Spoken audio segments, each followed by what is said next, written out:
Susie, Alicia Kennedy, you're a Labour peer in the House of Lords. You're also the Chief Executive of Generation Rent. Have you come across this?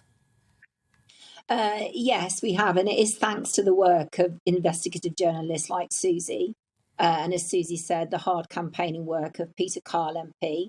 And of course, for those of us in the housing world, it's not a new phenomena. In 2016, Shelter Research showed that 8% of women had been propositioned in this way to give sexual acts for free or discounted rent. And more recently, over the pandemic, between March 2020 and January 21, 300,000 women had been propositioned and asked for a sex for rent arrangement, the research has shown. So we really do feel that thanks to the work of journalists like Susie, that the criminal justice system needs to change because the current law and act and guidance isn't adequate. As Susie said, only one person. Sorry, Gloria. I was just going to say, as Susie said, despite this being a current crime, only one person has ever been charged, and that was in January last year. And that was down to the work of investigative journalists like Susie, not down to the work of the law enforcement. So the current law and guidance is inadequate.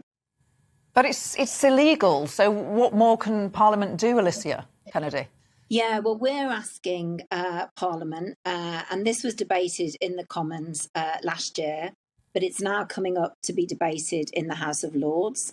And Generation Rent and other organisations are asking the Lords to pass amendments which will allow the Commons and the government to take a second look at the issue and hopefully agree with it and bring forward legislation, because the current law means that women and victims need to define themselves as prostitutes to get access to justice. And of course, this is a huge deterrent. So the amendments are asking that a specific offence be created of offering sexual acts for free or discounted accommodation. And the second is about taking actions against website platforms.